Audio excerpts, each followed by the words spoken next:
اچھی بات آپ نے پوچھی. اصل میں وہ بات حدیثوں میں ہے کہ بالکل برہنہ ہو کر کے ننگا ہو کر غسل نہیں کرنا چاہیے. اب لوگ سوچتے ہیں کہ ہم جب غسل کرتے ظاہر ہے کہ سارے کپڑے تو اتار دیتے ہیں. اب وہ غسل صحیح ہوا یا نہیں, پھر اس میں وضو ہوا یا نہیں.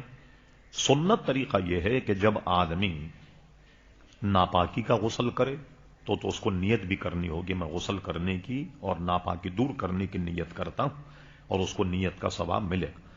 اور صحیح طریقہ کیا ہے کہ غسل کرنے سے پہلے ہاتھ دھوئے, اور اگر جنابت کا ناپاکی کا غسل ہے تو سب سے پہلے اپنے بدن سے ناپاکی کو دور کرے, اور اس کے بعد پورا وضو کرے. وضو کرنے کے بعد میں اب غسل کرے. ٹھیک, یہ جو فرمایا گیا نا کہ برہنہ ہو کر غسل کرنے کی ممانعت, تو اس زمانے میں حمام بہت چھوٹے ہوتے, اگر وہاں لوگ جاتے تو ایک دوسرے کو دیکھ لیا کرتے. اب جب کہ چھتیں بالکل بند ہیں, دیواریں چاروں طرف سے ہیں, اور دروازہ موجود ہے, تو کسی کے دیکھنے کا تو سوال ہی پیدا نہیں ہوتا. تو وہ ممانعت تو ختم ہو گئی. اچھا, اب پہلے وضو کرے اور اس کے بعد میں غسل کرے. اس غسل سے جو بھی نمازیں پڑھیں وہ باوضو ہے, اور اس کے بعد اس سے نماز جو ہے وہ اس سے ہو سکتی. اب آئیے, اگر کوئی آدمی وضو نہ کرے اور غسل کر لے تب بھی اس کا وضو ہو گیا اور غسل بھی ہو گیا, مگر جو وضو کرنے کی سنت کا ثواب تھا وہ نہیں ملا. اب میں تھوڑا سا آپ کو دنیاوی تجربہ بیان کرتا ہوں. ایک مرتبہ میں دارالامجدیہ میں بیٹھا تھا, تو کوئی آئے دنیا دار صاحب, آپ جانتے ہیں کہ ذری ذری بات ہو, کہتے ہیں بھائی یہ کیوں ہے, یہ کیوں ہے, یہ بڑا مسئلہ ہے ہمارے نوجوان, ایسا تو یہ کیوں ہے. یہ لفظ کیوں جو ہے بڑا خطرناک. کرنے صاحب جب عام طور پر غسل کرنے میں وضو بھی ہو جاتا, ظاہر جب غسل کریں گے تو سر پہ پانی ڈالیں گے تو مسا بھی ہو گیا, جب ہاتھ پیر دھو رہے ہیں تو ہاتھ پیر بھی دھل گئے, اور جب دھو رہے ہیں تو پیر بھی دھل گئے, منہ بھی دھل گیا, سب ہو گیا. پھر اس کے بعد وضو کی کیوں وہ لگائی گئی. اس کا شرعی جواب تو یہ ہے کہ جب آدمی غسل سے پہلے وضو کرے تو غسل کا ثواب تو اپنی جگہ ہے, وضو کا ثواب بھی ملے گا.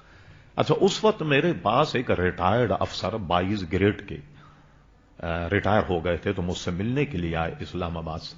وہ بیٹھے ہوئے, اتفاق سے وہ سیکرٹری تو تھے مرکزی گورنمنٹ, لیکن وہ پیراگ بھی تھے, یعنی تیرنا جانتے تھے, وہ تیرنے کے ماہر تھے اور سکھاتے بھی تھے.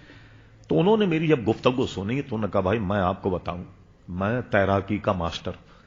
ہم لوگ جب تیرنے کے لیے لوگوں کو سکھاتے ہیں تو ان سے کہتے ہیں پہلے تھوڑا پانی لے کر اپنے بدن پہ ڈالو ہاؤس میں یا داخل ہونے, پھر تھوڑا سا پانی لے کے اپنے سر پہ ڈالو, پورے بدن پہ پانی ڈال کر اب پانی میں گھسو.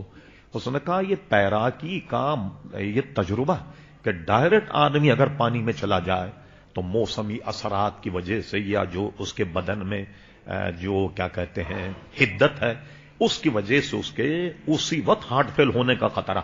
وہ حضور نے سنت میں سمجھا دیا کہ سر پہ پانی ڈالنے سے پہلے وضو کر لو. دیکھا آپ نے کتنی حکمت ہے. وہ حکمت ہماری سمجھ میں آئے یا نہ آئے, لیکن حکمت اس میں دیکھیں کیا کہ پہلے یعنی منہ دھو, ہاتھ دھو, مسا کرو, تاکہ پانی جو ہے تمہارے بدن پر جب اثر انداز ہو, اگر وہ حدت ہے وہ کچھ ہے تو وہ جو ہے وہ اپنی جگہ قائم ہو. اب اس کے بعد میں سر پہ پانی ڈال کر غسل کرو.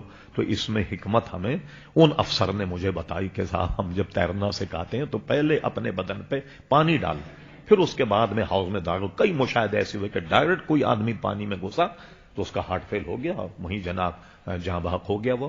تو اس لیے پہلے وضو کر کے اب غسل کریں تو اس کا وضو بھی ہو گیا, غسل بھی ہو گیا. اب آپ نے ایک سوال کا حصہ اس میں یہ, جیسے ایک آدمی نے وضو بھی کر لیا, غسل بھی کر لیا, اس کا وضو بھی ہے غسل بھی, اب اس کو پیشاب آیا یا پانی کے قطرے نکل گئے یا ریا خارج ہو گئی, اب کیا کرے گا؟ تو یہ وہ عوارض ہیں جس سے غسل تو نہیں ٹوٹتا بلکہ وضو ٹوٹ گیا. اب اس نے غسل تو کر لیا, چاہے غسل جنابت, اب خالی وضو کر لے اور اس وضو سے نماز پڑھ سکتا. اسی طرح جب کپڑے اتار کر کے غسل کرتا ہے, لوگ سمجھتے ہیں شاید بدن جو ہے وہ ننگا ہو گیا, اس میں غسل ہو گیا. نہیں, وہ اس زمانے میں تھا کہ جب باتھ روم بہت چھوٹے ہوتے تھے اور ایک دوسرے آدمی دیکھ لیا کرتا تھا, اس وقت کی وہ ممانعت. اب جو ہے اس معاملے میں جب آدمی غسل کرے گا تو اس کا غسل بھی ہو جائے, اس غسل سے اس کی نماز بھی ہو جائے.